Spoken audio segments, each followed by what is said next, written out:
కోకిల అన్ని చోట్ల స్వతంత్రంగా ఉంటుంది.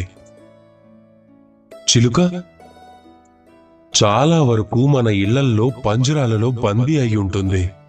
ఎందుకు జరుగుతుంది అలా? ఎప్పుడైనా ఆలోచించారా?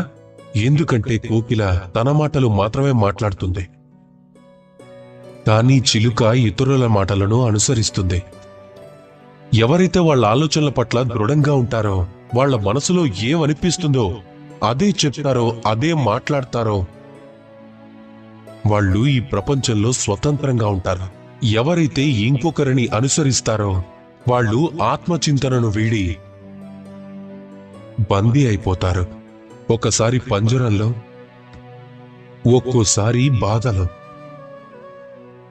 మరి మీరు ఏమవ్వాలనుకుంటున్నారు? కోకిల లేక చిలుక? నిర్ణయం మీదే.